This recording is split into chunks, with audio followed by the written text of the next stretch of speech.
The kitchen at Magnolia's Soul Food was silent by 11:30 that Tuesday night in March 2003, save for the gentle hum of the walk-in cooler and the occasional creak of the old building settling into itself. Marcus Washington moved through the space with the practiced grace of a man who had spent 15 years learning every corner, every sound, every temperament of the ancient gas ranges that had served 3 generations of cooks before him. His hands, scarred from years of burns and cuts that came with the territory, worked methodically as he cleaned his station, wiping down surfaces that gleamed under the harsh fluorescent lights. The restaurant sat in the heart of Birmingham, Alabama, tucked between a barber shop that had been there since the 1940s and a small grocery store where elderly women still came to buy collard greens by the pound and discuss the state of the neighborhood. Magnolia's had been Marcus's world for most of his adult life, a place where he'd started as a dishwasher at 19 and worked his way up through sheer determination and an intuitive understanding of flavors that seemed to run in his blood. His grandmother used to say he could taste stories in food, and perhaps that's what made his cooking so distinctive. Each dish carried the weight of memory, the seasoning of experience, the slow simmer of a life lived fully in service to others. That night, Marcus had served his last customers with the same attention he gave to every plate that left his kitchen. A young couple celebrating their anniversary had ordered his famous braised short ribs, the recipe he'd perfected over years of experimentation, balancing sweet and savory in a way that made grown men close their eyes and remember their mother's cooking. An elderly man dining alone had requested the cornbread that Marcus made from scratch twice daily, each loaf carrying the golden warmth of butter and the subtle sweetness of honey that he sourced from a local beekeeper who'd been supplying the restaurant since before Marcus was born. These were the moments that filled his days, watching faces light up with that first bite, seeing strangers become temporary family around shared plates and passed down recipes. But beneath the surface of that ordinary Tuesday evening, something had shifted in Marcus Washington. His co-workers later remembered small details that seemed insignificant at the time, the way he'd lingered longer than usual over his prep work, double-checking seasoning blends that he could have mixed in his sleep, how he'd carefully written out recipes in his neat handwriting, something he'd never done before, claiming he wanted to get things organized. Sarah, the waitress who'd worked alongside him for 8 years, recalled how he'd hugged her goodbye that night, not the casual wave or tired nod that usually marked the end of their shifts, but a genuine embrace that caught her off guard with its warmth and finality. The restaurant owner, Mr. Patterson, a heavy-set man who'd inherited Magnolia's from his father and treated it more as a reliable source of income than a culinary destination, had been pressuring Marcus for months about modernizing the menu. Patterson wanted to add frozen appetizers, pre-made sauces, anything that would cut costs and increase profit margins. He spoke of efficiency and overhead, numbers on spreadsheets that meant nothing to a man who measured success in the satisfied sighs of customers and the pride of creating something beautiful from simple ingredients. The tension between them had been growing steadily, a quiet war fought in passive-aggressive comments and rolled eyes, neither man willing to compromise their vision of what Magnolia's should be. Marcus had grown up in a neighborhood where food was love made tangible, where Sunday dinners brought families together and recipes were passed down like heirlooms, too precious to be written down, living instead in the muscle memory of hands that knew exactly how much seasoning felt right, how long to let the roux darken when the greens were tender enough to melt on the tongue. His own grandmother, Evelyn Washington, had been the unofficial caterer for every church function, every funeral, every celebration in their community.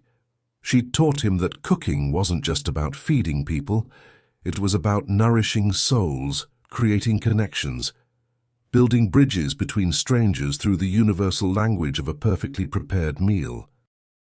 As Marcus locked up Magnolia's that Tuesday night, he paused on the sidewalk to look back at the restaurant that had been his second home for so long. The neon sign flickered sporadically, casting pink and blue shadows across the empty street. A few blocks away, the sound of late-night traffic hummed along the main thoroughfare. But here, in this pocket of the city where time seemed to move more slowly, Marcus stood alone with his thoughts. He carried with him a worn leather portfolio that contained years of handwritten recipes, notes scribbled on napkins during busy shifts, variations and improvements he'd developed through countless hours of experimentation. These weren't just instructions for preparing food, they were the accumulated wisdom of a life dedicated to his craft, the edible autobiography of a man who'd found his calling in the alchemy of flavor and heat. What Marcus Washington was thinking in those final moments outside Magnolia's, no one would ever know. Whether he was planning what came next or simply savoring the weight of a chapter closing, whether he felt relief or regret or some complex mixture of both, these questions would haunt everyone who knew him in the years that followed. What they did know was that by Wednesday morning, Marcus Washington was gone, and with him went 15 years of institutional knowledge, countless perfected recipes, and the soul of a restaurant that would never quite be the same without him. Wednesday morning arrived with the kind of crisp March air that promised spring was fighting its way through Alabama's reluctant winter. Sarah Jenkins arrived at Magnolia's at 7:30, as she had every morning for 8 years, expecting to find Marcus already at work, the coffee brewing, and the familiar sounds of prep work filling the kitchen. Instead, she found empty silence and a locked back door that should have been propped open to let in the morning breeze. Her first thought was that Marcus had overslept, something so unprecedented that it actually made her smile, imagining the usually punctual chef rushing through his morning routine, probably cursing under his breath about timing and consistency.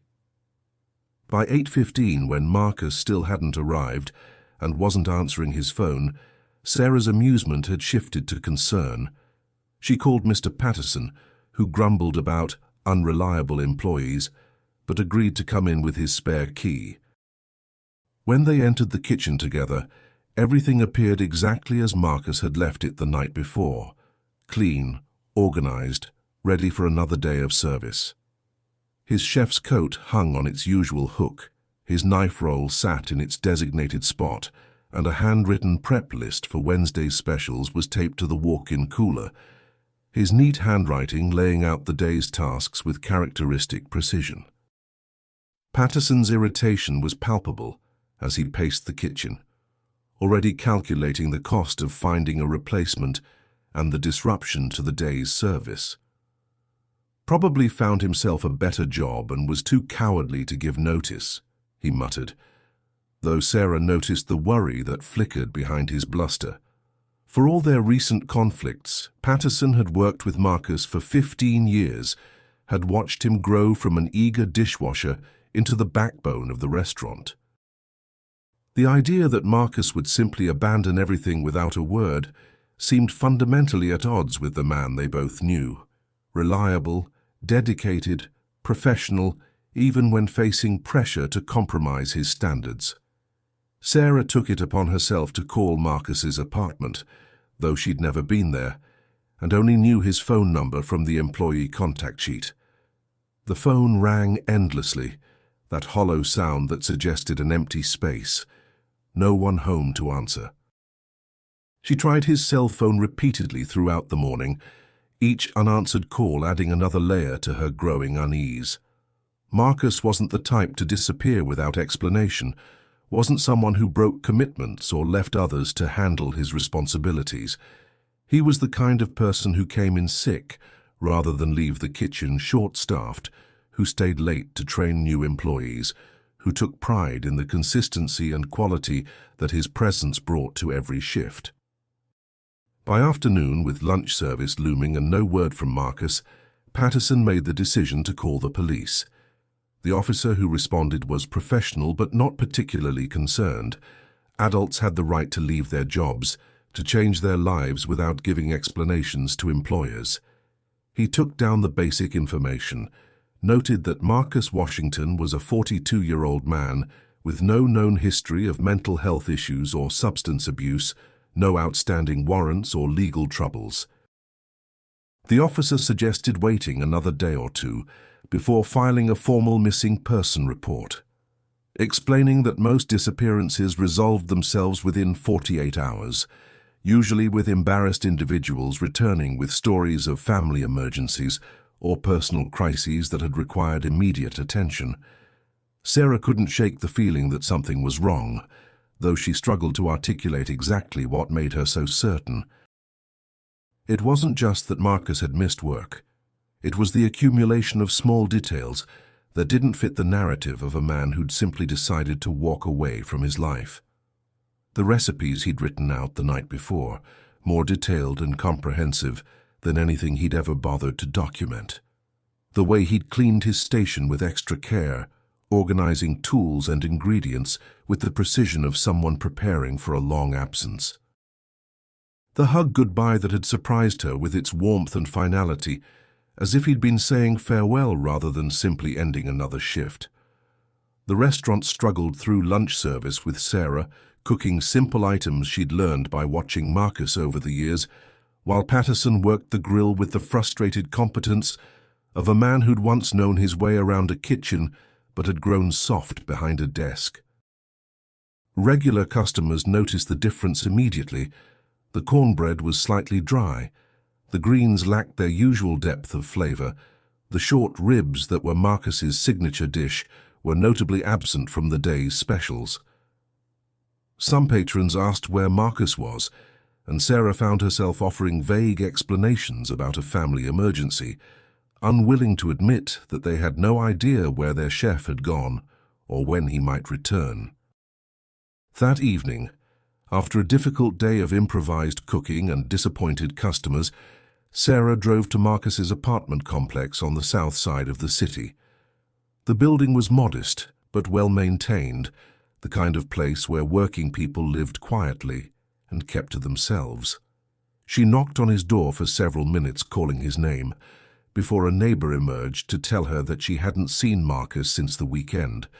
The neighbor, an elderly woman named Mrs. Robinson, mentioned that Marcus was always polite but private, someone who kept regular hours and never caused trouble. She'd noticed his car was gone, but assumed he was at work, since his schedule was as predictable as clockwork. As Sarah stood in the hallway outside Marcus's silent apartment, she realized that despite working closely with him for 8 years, she knew surprisingly little about his personal life. He'd mentioned a sister in Atlanta occasionally, spoke fondly of his late grandmother who taught him to cook, but had never shared details about friends, relationships, or plans beyond the restaurant.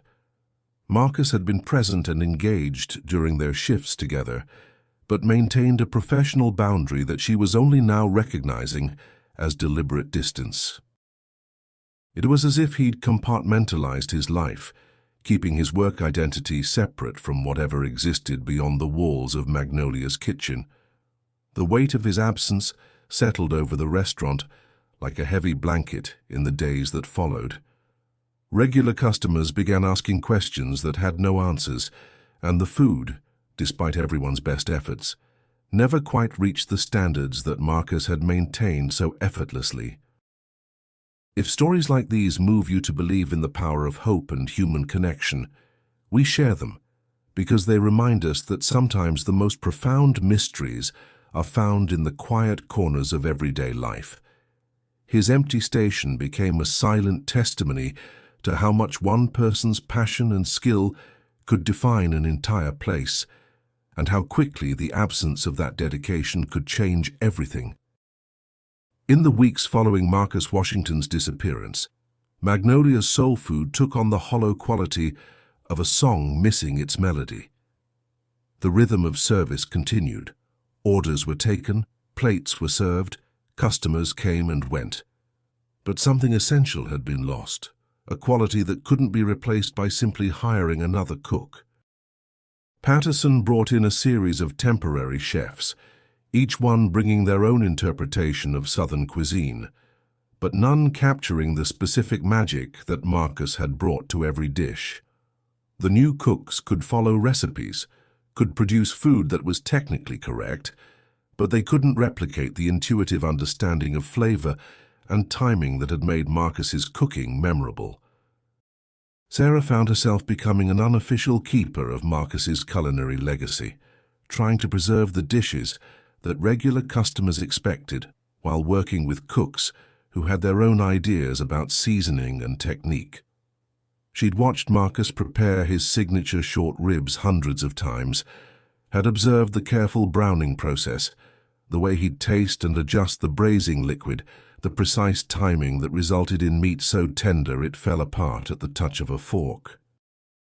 But watching and doing were different skills entirely, and her attempts to recreate his dishes fell short of the standard that had made Magnolia's special. The customers were polite but disappointed, their reactions a constant reminder of what the restaurant had lost.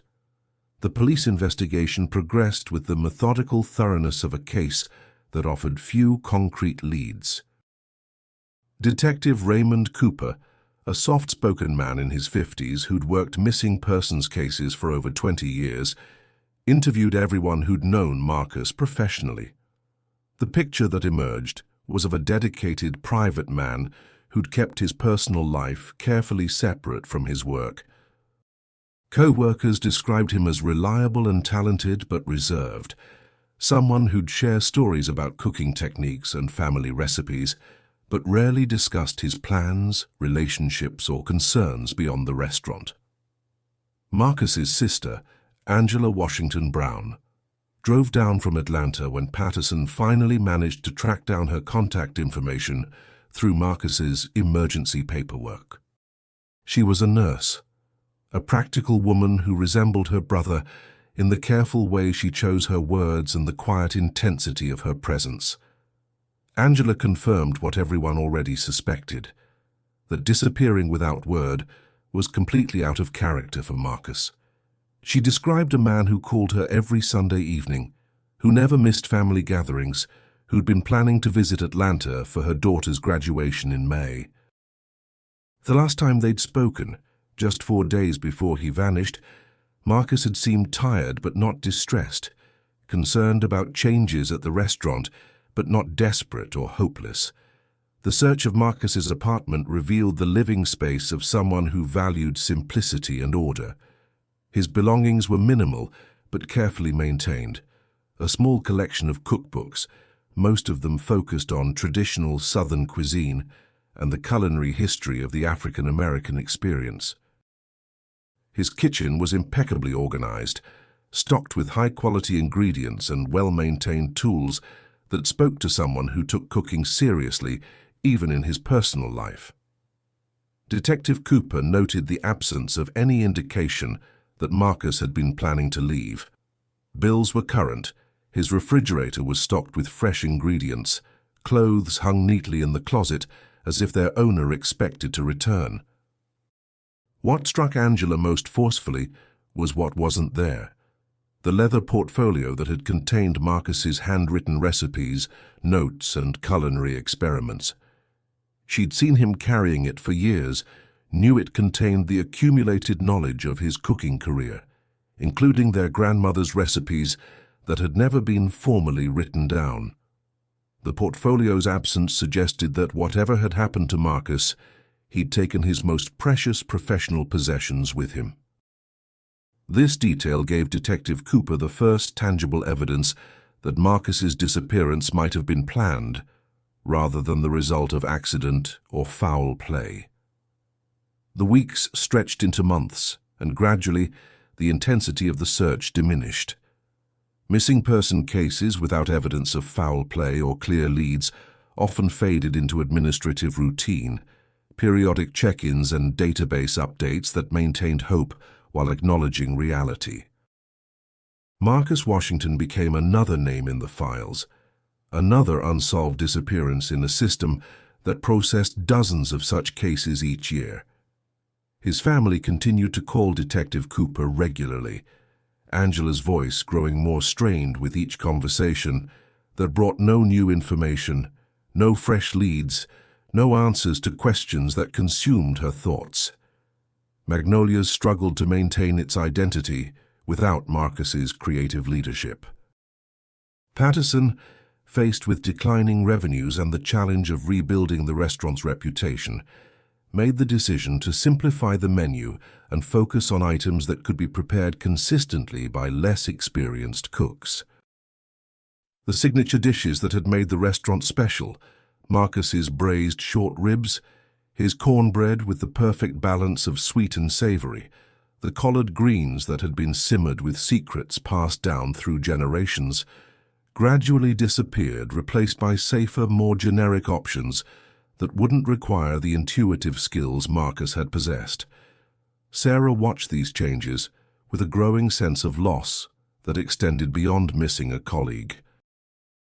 Marcus had represented something important to her, though she'd never articulated it clearly while he was there. He'd been a bridge between the restaurant's past and its potential future, someone who'd honored traditional techniques while constantly experimenting and improving. His approach to cooking had been both deeply rooted in cultural tradition and personally innovative, a combination that had made every shift educational for anyone willing to pay attention. Without him, Magnolia's became just another restaurant serving competent but unremarkable food, a place where people ate rather than experienced something memorable. The mystery of Marcus Washington's disappearance settled into the neighborhood's collective memory, joining the collection of stories that longtime residents shared about the area's history. Older customers would mention him to newer employees, describing dishes they remembered and asking when Marcus might return, not quite accepting that his absence had become permanent. His empty station in the kitchen remained a silent testimony to how profoundly one person's passion and expertise could define a place, and how quickly that definition could change when that person was no longer there to maintain it. 2 years after Marcus Washington vanished from Magnolia's Soul Food, the restaurant had settled into a new rhythm, one defined more by what was missing than by what remained. The dining room still filled with customers during lunch and dinner rushes, but the conversations had changed. Gone were the animated discussions about Marcus's latest culinary creation or the excited recommendations that longtime patrons would offer to newcomers. Instead, the atmosphere carried the subdued quality of a place that had lost its spark, where people came out of habit rather than anticipation. Sarah Jenkins had been promoted to assistant manager, a title that came with more responsibility but little additional pay. She'd learned to cook many of the dishes that had once been Marcus's specialties, though she was the first to admit that her versions lacked the depth and complexity that had made his food memorable. Her short ribs were tender and well seasoned, but they didn't carry the emotional weight that Marcus had somehow infused into every plate. His cornbread recipe, which she'd managed to recreate from memory and trial and error, was good, but not transcendent, missing some indefinable quality that she couldn't identify, much less replicate. The police investigation had long since been relegated to inactive status, though Detective Cooper still took Angela's calls and occasionally followed up on tips that led nowhere. Marcus's case file had grown thin over the months. A few witness statements, some financial records showing no unusual activity before his disappearance, and a growing collection of false leads from well-meaning citizens who thought they'd spotted him in other cities. Angela had hired a private investigator with money she'd borrowed against her house, but after 6 months of fruitless searching, even he'd admitted that Marcus Washington seemed to have vanished as completely as if he'd never existed. The neighborhood around Magnolia's was changing too, part of a broader transformation that was creeping through Birmingham's older districts. A coffee shop with exposed brick walls and artisanal pastries had opened where the barber shop used to be, attracting a younger, more affluent clientele who ordered complicated drinks and worked on laptops. The small grocery store had been replaced by a boutique selling vintage clothing and handmade jewelry. These changes weren't necessarily negative, but they represented a shifting cultural landscape that would have concerned Marcus, who'd valued the restaurant's role as a community gathering place for long-time residents. Patterson had embraced some of these changes, seeing opportunity in the neighborhood's gradual gentrification. He'd updated Magnolia's decor with trendy industrial lighting and reclaimed wood tables, changes that attracted new customers but alienated some of the regulars who'd been coming for decades. The menu had been streamlined and elevated, with items like artisanal mac and cheese and heritage pork ribs with bourbon glaze, replacing the simpler, more straightforward descriptions that Marcus had preferred. The food was competent, sometimes even good, but it lacked the authentic connection to tradition that had made Marcus's cooking special. Angela Washington Brown continued to visit Birmingham every few months, maintaining hope while struggling with the practical realities of her brother's disappearance. She'd been forced to make difficult decisions about his apartment and possessions, eventually packing up his belongings and storing them in her garage in Atlanta. The process had been heartbreaking, each item carrying memories and raising questions that might never be answered. Why had he left behind his grandmother's cast-iron skillet, the one piece of cookware he'd treasured above all others? What had he been thinking when he'd carefully organized his spice collection, labeling containers with the meticulous attention to detail that had characterized everything he did? The hardest part for Angela was the way Marcus's absence had created a void in their family's traditions.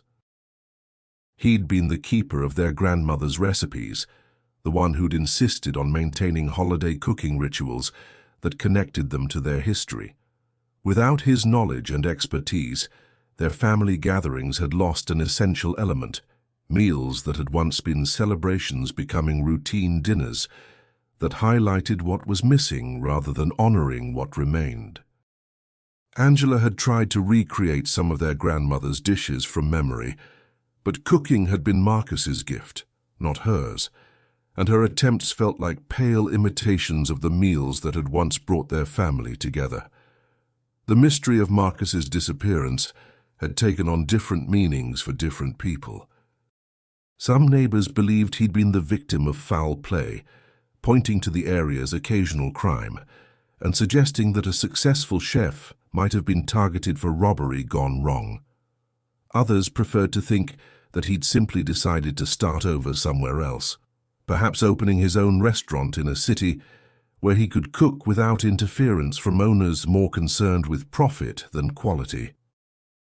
Sarah found herself oscillating between these theories, depending on her mood and the particular details that seemed most significant on any given day.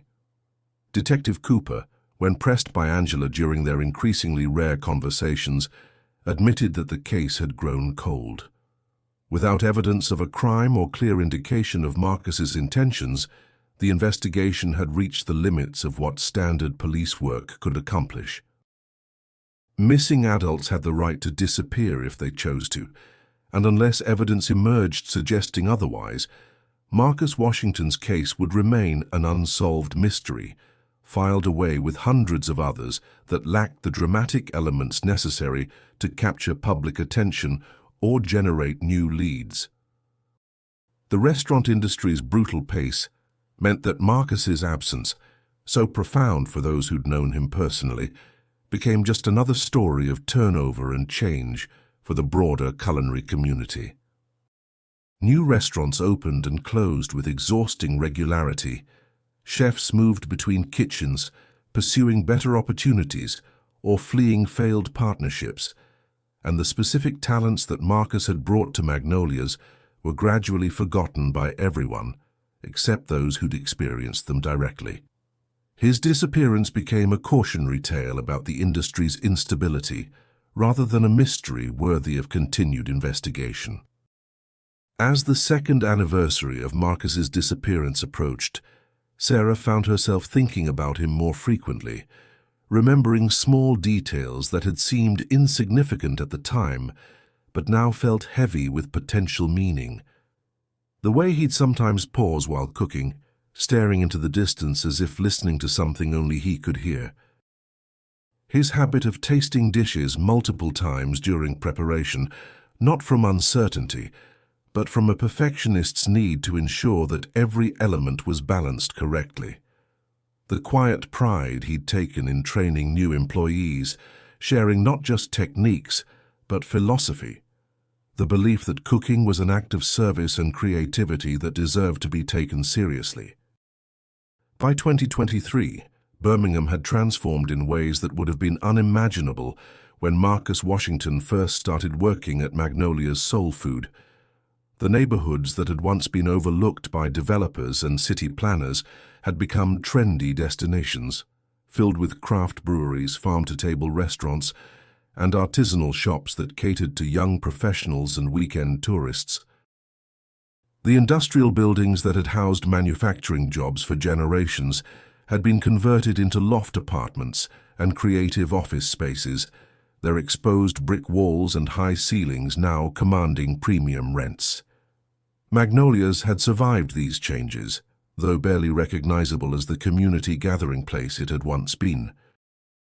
Patterson had sold the restaurant 5 years earlier to a restaurant group that specialized in authentic Southern dining experiences, and they'd renovated the space with the kind of calculated rusticity that appealed to diners who wanted to feel connected to tradition without actually experiencing its complexities. The new owners had kept the name but changed almost everything else, installing a full bar, expanding the dining room, and hiring a corporate chef who'd trained at culinary school but had never lived in the South before taking the job.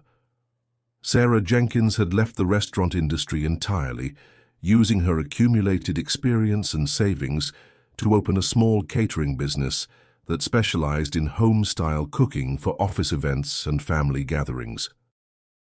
She'd found a niche serving clients who valued consistency and comfort food over culinary innovation, and her business had grown steadily through word-of-mouth recommendations. Sometimes, when preparing for large events, she'd catch herself unconsciously mimicking techniques she'd learned from watching Marcus, her hands moving through familiar motions that carried the memory of his teaching even after 20 years. Angela Washington Brown had retired from nursing, but continued to live in Atlanta, surrounded by her children and grandchildren who'd grown up hearing stories about their Uncle Marcus, but had never met him. She'd stopped calling Detective Cooper years ago, accepting that official channels had been exhausted, but she'd never stopped hoping that someday, somehow, she'd learn what had happened to her brother. His disappearance had shaped her family's narrative in subtle ways, creating an absence that influenced how they talked about loss, resilience, and the unpredictability of life. The Birmingham Police Department's files contained thousands of unsolved cases from the past 2 decades, and Marcus Washington's disappearance had long since been archived among them. Detective Cooper had retired in 2015, and the officers who'd inherited his caseload had neither the time nor the institutional memory to pursue leads that had grown cold years earlier. Occasionally, someone would call with a tip: a homeless man in another city who resembled Marcus, a cook in a small-town restaurant whose techniques seemed familiar to someone who'd once eaten at Magnolia's. But these leads invariably led nowhere, adding only false hope to a mystery that seemed destined to remain unsolved. The culinary landscape of Birmingham had evolved dramatically during the 20 years since Marcus's disappearance. The city had gained national recognition for its food scene, with James Beard Award nominations and features in major food magazines celebrating chefs who were creating innovative takes on traditional Southern cuisine. Food Network shows regularly featured Birmingham restaurants, and culinary tourism had become a significant part of the city's economic development strategy. The kind of cooking that Marcus had done, deeply rooted in tradition, focused on technique and flavor rather than presentation, had become fashionable again, though often interpreted through the lens of chefs who'd learned about Southern food from cookbooks rather than family kitchens. Dr. James Mitchell had built his career by bridging that gap between academic knowledge and authentic tradition. A food historian and television host whose PBS show, Hidden Flavors of America, had gained a dedicated following over its 8-year run, Mitchell specialized in uncovering the stories behind forgotten recipes and disappeared culinary traditions. His approach combined rigorous research with genuine respect for the cultural context that had shaped regional cuisines, and his programs often focused on the contributions of marginalized communities whose innovations had been overlooked by mainstream food history. Mitchell's interest in Birmingham's culinary heritage had led him to spend considerable time in the city's archives, interviewing longtime residents and restaurant owners about the changes they'd witnessed over the decades. He'd heard Marcus Washington's name mentioned several times during these conversations, always in the context of exceptional talent, always with a sense of loss about his disappearance. The story intrigued Mitchell, both professionally and personally, representing the kind of vanished expertise that his show was designed to preserve and celebrate. When Mitchell approached Angela about featuring Marcus's story on Hidden Flavors of America, she was initially reluctant. 20 years of unanswered questions had made her protective of her brother's memory, wary of exploitation or sensationalism that might reduce his life to entertainment. But Mitchell's genuine interest in preserving culinary traditions, combined with his promise to focus on Marcus's contributions to Birmingham's food culture, rather than the mystery of his disappearance, eventually convinced her to participate. She agreed to provide family recipes and photographs, hoping that the program might inspire someone with information to come forward. The filming process brought Angela back to Birmingham for the first time in several years, and she was struck by how much the city had changed. The neighborhood around where Magnolia's had been located was now filled with restaurants that served expensive versions of the same dishes that Marcus had been preparing for $12 a plate. Young chefs who'd never met Marcus were being celebrated for elevating Southern cuisine in ways that he'd been doing quietly and without recognition for years. The irony wasn't lost on her. The culinary world had finally caught up to what her brother had been doing all along, but he wasn't there to receive credit for his innovations. Mitchell's research had uncovered details about Marcus's reputation that even Angela hadn't known. He'd interviewed retired restaurant workers, former suppliers and longtime customers who remembered Marcus's cooking with a reverence that surprised even his sister.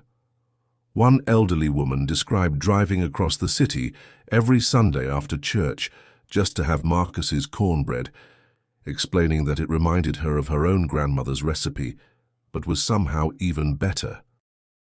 A former line cook at another restaurant admitted to occasionally eating at Magnolia's on his days off, studying Marcus's techniques and trying to understand how he achieved flavors that seemed impossible to replicate.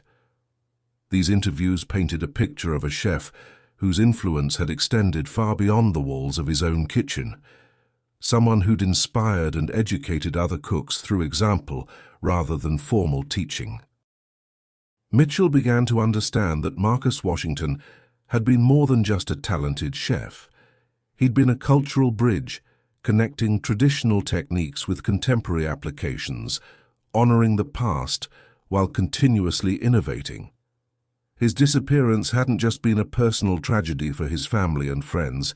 It had been a loss for Birmingham's entire culinary community, removing a source of knowledge and inspiration that couldn't be replaced. The call came to Dr. James Mitchell on a humid Tuesday morning in August 2023, just as he was reviewing final edits for the Marcus Washington episode that was scheduled to air in September. Evelyn Santos, a producer at the James Beard Foundation, had seen an advanced screening of the show and was calling with an unusual request. The foundation was preparing for their annual celebration of forgotten culinary voices, and they wanted to recreate one of Marcus's dishes for the event. The problem was that none of the recipes Mitchell had collected during his research seemed complete enough to guarantee success for such a high-profile occasion. "We need something that truly represents his style," Santos explained, her voice carrying the urgent energy that came with coordinating events for an audience of celebrity chefs and food industry executives. "The story you've told about his influence is compelling, but we want people to actually taste his legacy, not just hear about it.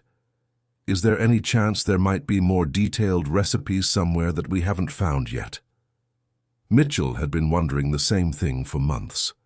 During his interviews with Angela and former Magnolia's employees, everyone had mentioned the leather portfolio that Marcus had carried everywhere, the collection of handwritten recipes that had disappeared with him. Angela had described it as containing their grandmother's original recipes, along with Marcus's own innovations and variations, written in the careful handwriting of someone who understood that these notes represented years of accumulated knowledge. The portfolio's absence had been one of the most tantalizing aspects of the mystery. What had it contained, and where had it gone? The breakthrough came from an unexpected source. Mrs. Dorothy Coleman, an 87-year-old woman who lived in the same apartment complex where Marcus had rented his small unit, had watched Mitchell's program with growing excitement. She'd known Marcus only casually. They'd exchanged pleasantries in the mailroom, and he'd occasionally helped her carry groceries upstairs. But she'd always been impressed by his politeness and the wonderful smells that would drift from his apartment when he cooked for himself on quiet Sunday afternoons. What Mrs. Coleman remembered, and what she'd never thought to mention to police 20 years earlier, was the morning she'd found a package outside her door. It had been about a week before Marcus disappeared, and she'd assumed it had been misdelivered by the postal service. The package was addressed to her, but had no return address, and when she'd opened it, she'd found a leather portfolio filled with handwritten recipes and cooking notes. At the time, she'd been puzzled, but had assumed it was some kind of mistake, perhaps intended for another Dorothy Coleman somewhere in the city. She'd stored the portfolio in her bedroom closet, occasionally flipping through the pages and marveling at the detailed instructions and personal notes scribbled in the margins. The recipes were clearly the work of someone who took cooking seriously. Measurements were precise, techniques were explained in detail, and many entries included variations and suggestions for adapting dishes to different occasions or dietary preferences. Mrs. Coleman, who'd been an adequate but uninspired cook throughout her life, had tried a few of the simpler recipes and been amazed by the results. "I always meant to try to find out who it belonged to," she told Mitchell when she called after seeing the television program. "But then Marcus disappeared, and I started thinking maybe he'd left it with me on purpose, like he knew something was going to happen. It seemed too important to throw away, but I didn't know what to do with it. When I saw your show and heard about that portfolio everyone was talking about, I realized this might be it." Mitchell drove to Birmingham that same afternoon, his heart racing with the possibility that Mrs. Coleman might have preserved the missing piece of Marcus Washington's culinary legacy.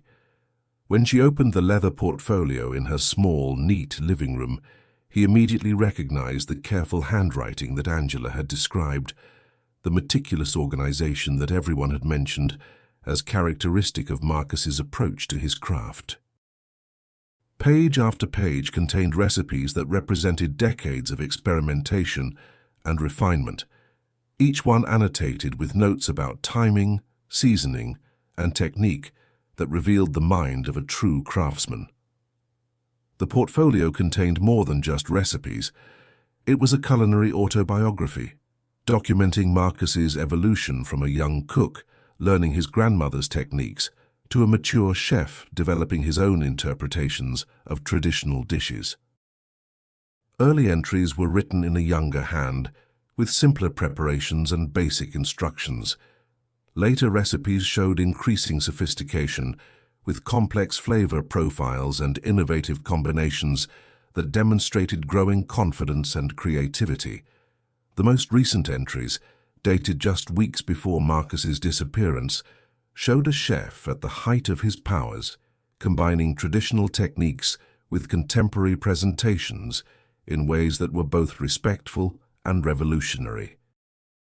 One recipe in particular caught Mitchell's attention: a detailed description of Marcus's signature braised short ribs that included not just ingredients and cooking instructions, but philosophical notes about the importance of patience in developing flavor.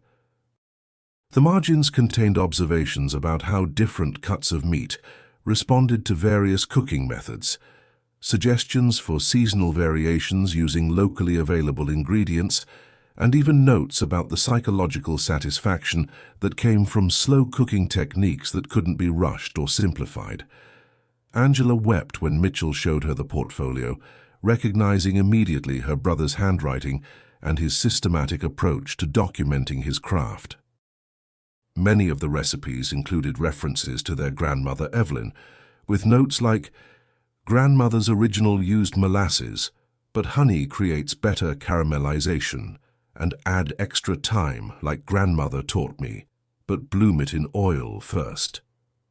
These annotations revealed Marcus's deep respect for tradition, combined with his willingness to innovate, his understanding that honoring the past didn't mean refusing to improve upon it. The discovery of the portfolio answered one question while raising dozens of others. Why had Marcus given it to Mrs. Coleman? And why had he chosen her specifically? Had he planned his disappearance knowing that his recipes needed to be preserved even if he couldn't continue cooking them himself?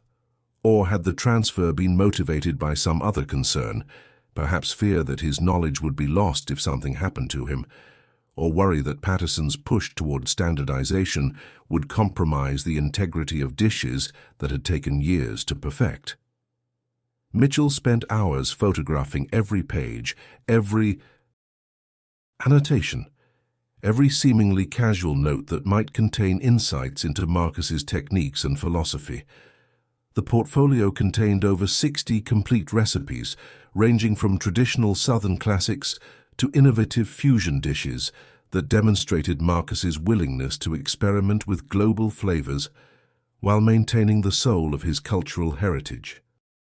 There were recipes for sauces and seasonings that weren't available commercially, instructions for preparing ingredients in ways that maximized flavor and texture, and detailed notes about sourcing and storage that revealed a chef who understood every aspect of his craft.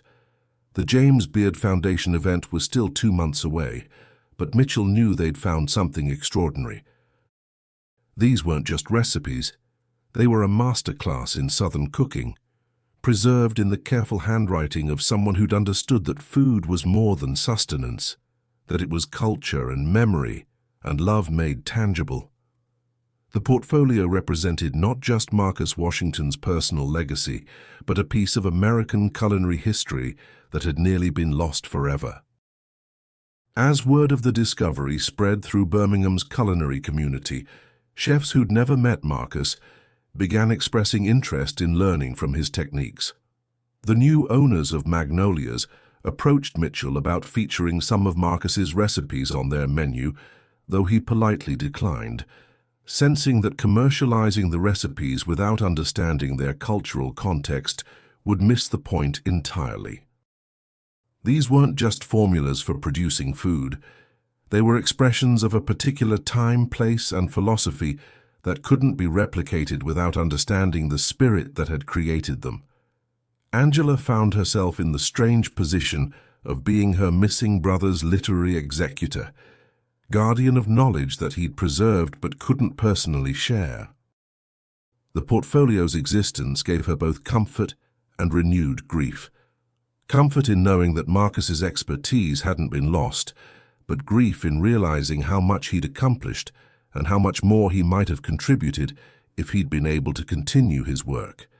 Every page reminded her of conversations they'd had about cooking and family traditions, plans he'd mentioned for eventually opening his own restaurant, dreams that had vanished along with the man who'd held them.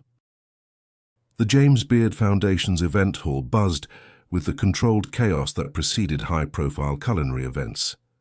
September's late afternoon light filtered through tall windows, casting golden rectangles across tables where some of America's most celebrated chefs worked alongside food historians and culinary students to prepare dishes that represented forgotten voices in American cuisine. Dr. James Mitchell stood in the center of this organized commotion, watching as chef instructor Maria Santos carefully reviewed the handwritten recipe for Marcus Washington's braised short ribs, her experienced eyes parsing the detailed instructions and marginal notes that represented 20 years of refinement. Angela Washington Brown had flown in from Atlanta specifically for this moment, bringing with her a sense of nervous anticipation that had been building since Mitchell's discovery of the portfolio. She'd spent countless hours over the past month rereading her brother's recipes, remembering family dinners where he'd served similar dishes, trying to reconcile the technical precision of his written instructions with her memories of his intuitive cooking style. The recipe they'd chosen to recreate was one she remembered well, the braised short ribs that had been Marcus's signature dish at Magnolia's, the meal that had converted skeptics and earned him a reputation among Birmingham's food enthusiasts.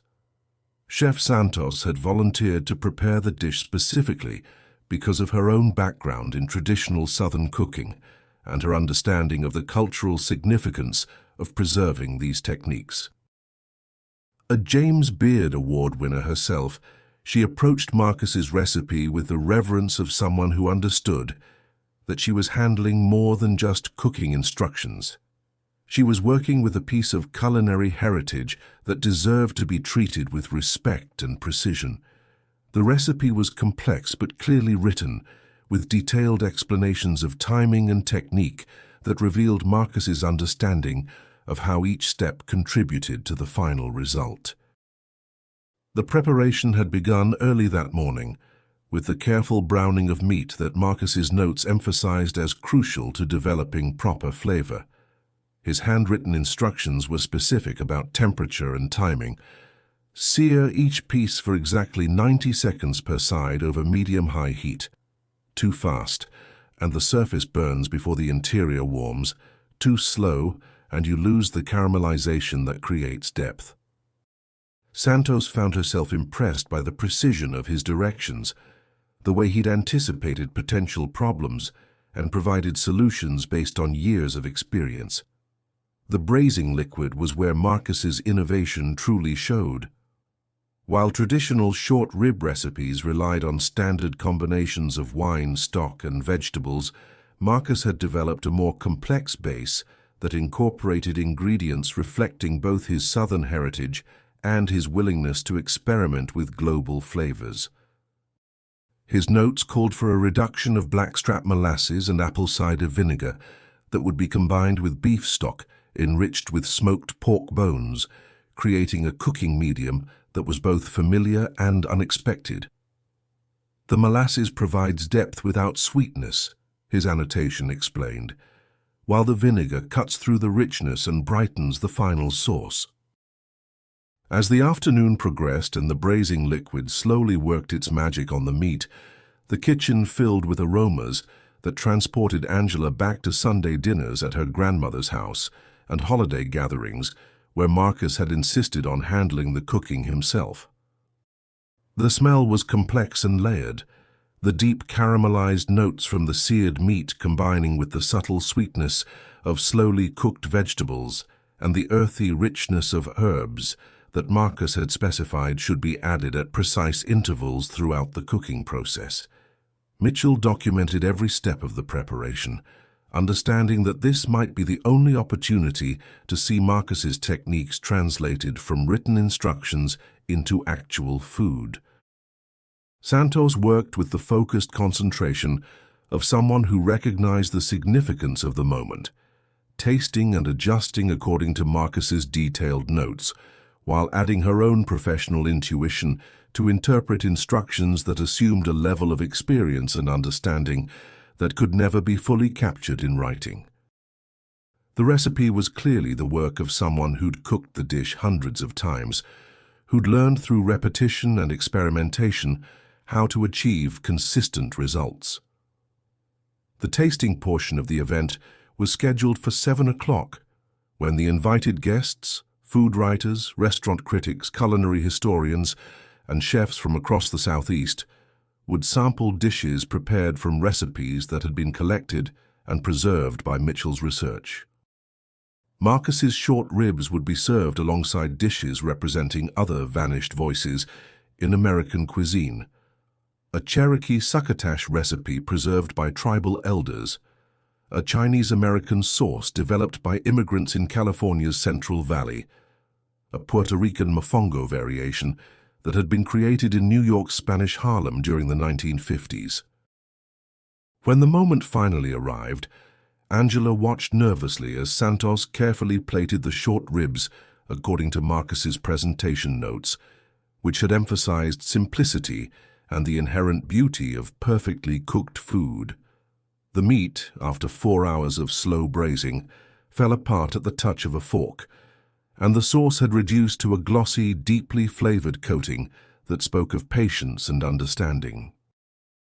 The accompanying cornbread, prepared from another of Marcus's recipes, provided textural contrast and a subtle sweetness that complemented the richness of the meat. The first bite transported everyone in the room to a different time and place. The flavor was complex but harmonious, with layers that revealed themselves slowly. The initial richness of perfectly braised meat giving way to subtle notes of spice and smoke, followed by a brightness that kept the dish from becoming heavy despite its obvious richness. It was comfort food elevated through technique and understanding, familiar yet sophisticated, rooted in tradition, but expressing a personal vision that could only have come from years of thoughtful experimentation. Food writer Jonathan Hayes, whose reviews in Southern Living magazine had influenced restaurant trends across the region, closed his eyes as he chewed, his expression shifting from professional skepticism to genuine surprise. "This is extraordinary," he murmured to the colleague seated beside him. "I've eaten short ribs at some of the best restaurants in the South, but this has a depth and complexity that I've never encountered. It tastes like it contains secrets, like every bite reveals something new about the person who created it." Angela found herself crying as she watched the room full of culinary professionals experience her brother's food for the first time. The reverent silence that had fallen over the tasting area was broken only by quiet murmurs of appreciation and the soft sounds of people savoring food that had clearly exceeded their expectations. After 20 years of wondering whether Marcus's disappearance had robbed the culinary world of something truly significant, she finally had her answer. The man who'd vanished from Magnolia's kitchen had been more than just a talented cook. He'd been an artist whose medium had been flavor, and whose canvas had been the plates he'd served to anyone lucky enough to experience his vision. Doctor. Mitchell, watching the reactions around the room, understood that they'd accomplished something more significant than simply recreating a recipe.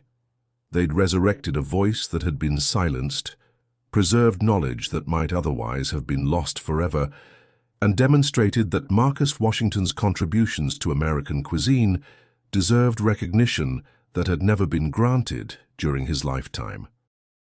The portfolio hadn't just contained cooking instructions, it had contained the edible autobiography of someone who'd dedicated his life to perfecting his craft, and whose work had finally found the audience it had always deserved. The video of the James Beard Foundation tasting went viral within hours of being posted online, sparking conversations about forgotten culinary voices and the hidden histories that existed in restaurant kitchens across America. Food Network reached out to Dr. Mitchell about developing a series based on his research, while culinary schools began incorporating discussions of cultural preservation into their curricula. The story of Marcus Washington's disappeared recipes and their remarkable rediscovery had touched something deeper than mere curiosity about a missing person. It had revealed how much culinary knowledge was constantly being lost, how many talented individuals worked in obscurity, creating remarkable food that was never properly documented or celebrated.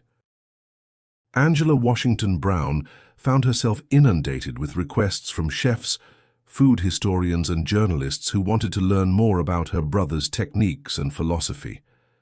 She approached these inquiries with careful consideration, understanding that she'd become the guardian of knowledge that Marcus had never intended to share so publicly. The portfolio had been his private collection, his personal reference guide, not a cookbook meant for mass consumption. She felt a responsibility to honor his memory, while ensuring that his contributions were presented with the respect and context they deserved. Working with Mitchell and the James Beard Foundation, Angela established the Marcus Washington Culinary Preservation Initiative, a program designed to document and preserve the techniques of talented but under-recognized cooks working in communities across the South. The initiative would provide grants for food historians to interview elder cooks, funding for community organizations to record traditional recipes, and scholarships for culinary students who committed to studying and preserving regional food traditions. It was, Angela felt, the kind of project that Marcus would have supported, one that honored the past while investing in the future. The first beneficiary of the initiative was Sarah Jenkins, Marcus's former colleague who had spent 20 years wondering if she'd truly understood the depth of his talent. When Mitchell approached her about participating in a documentary about Marcus's influence on Birmingham's culinary scene, she initially hesitated, uncertain whether her memories and limited cooking skills could contribute meaningfully to preserving his legacy. But as they talked, she realized that her perspective as someone who'd worked alongside Marcus daily for 8 years might be more valuable than the recollections of customers who'd only experienced his food as finished dishes. Sarah's interviews revealed details about Marcus's working methods that hadn't been captured in his written recipes. The way he'd taste dishes at different stages of preparation, adjusting seasoning with an intuition that seemed almost supernatural. His habit of talking to ingredients as he worked with them, as if coaxing flavors from vegetables and proteins through gentle encouragement. The quiet pride he'd taken in training newer employees, sharing techniques that couldn't be learned from cookbooks, but required hands-on demonstration and patient practice. These stories helped flesh out the portrait of Marcus that was emerging from Mitchell's continued research. He hadn't just been a talented cook who'd happened to disappear. He'd been an educator, mentor, and cultural preservationist who'd understood that his knowledge carried responsibilities.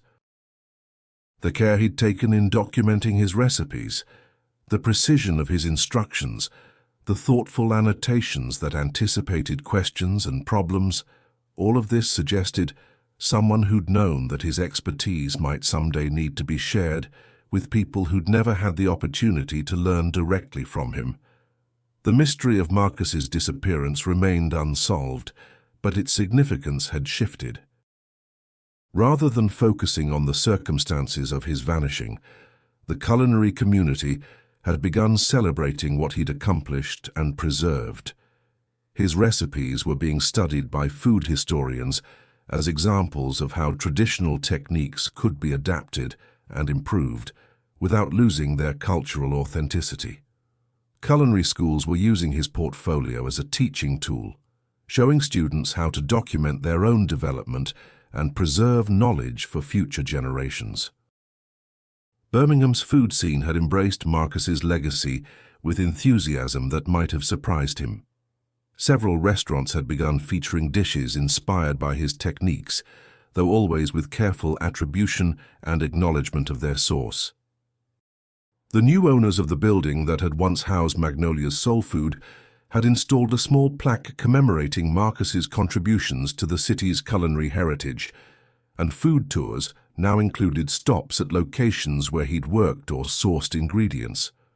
Chef Maria Santos, who had prepared Marcus's short ribs for the James Beard Foundation event, had become an advocate for preserving traditional cooking techniques and documenting the knowledge of older cooks before it was lost. She'd started a mentorship program that paired experienced chefs with food historians, creating opportunities for knowledge transfer that might prevent future losses like the one that had almost claimed Marcus's recipes. "We can't bring Marcus Washington back," she said during a speech at a culinary conference, "but we can learn from his example and make sure that other voices don't disappear without being heard." The portfolio itself had been donated to the Southern Food and Beverage Museum in New Orleans, where it was being preserved using archival techniques that would ensure its survival for future generations. Researchers were studying Marcus's handwriting patterns and recipe development process, using his notes as a case study in how culinary innovation occurred at the grassroots level. His work was being compared to that of other Southern cooks who'd influenced American cuisine, placing him in a historical context that revealed the significance of contributions that had once been overlooked. Angela continued to discover new aspects of her brother's influence as more people came forward with memories of his cooking and teaching. A former line cook from another Birmingham restaurant admitted that he'd built his career on techniques he'd learned by eating at Magnolia's and trying to reverse engineer Marcus's methods. A food writer recalled a conversation with Marcus about the importance of sourcing local ingredients, a philosophy that had influenced her approach to restaurant criticism for decades. These stories painted a picture of someone whose impact had extended far beyond the walls of his own kitchen, whose ideas and techniques had spread through the informal networks that connected the culinary community. 20 years after Marcus Washington had vanished from Magnolia's Soul Food, his presence was being felt more strongly than ever. His recipes were being prepared in restaurants across the country, his techniques were being taught in culinary schools, and his philosophy of honoring tradition while embracing innovation was inspiring a new generation of cooks who understood that great food required both technical skill and cultural understanding. The mystery of his disappearance might never be solved, but the mystery of his talent had been revealed, preserved and shared with a world that had finally learned to appreciate what had been there all along.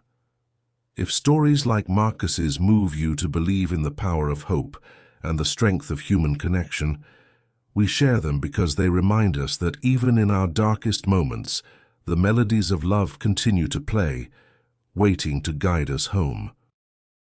His legacy lives on in every perfectly seasoned dish, every carefully preserved recipe, and every cook who understands that true artistry lies not in recognition or fame, but in the quiet dedication to feeding others with skill, passion, and love that transcends time itself. Subscribe to our YouTube channel to hear more stories that touch the soul and inspire the heart.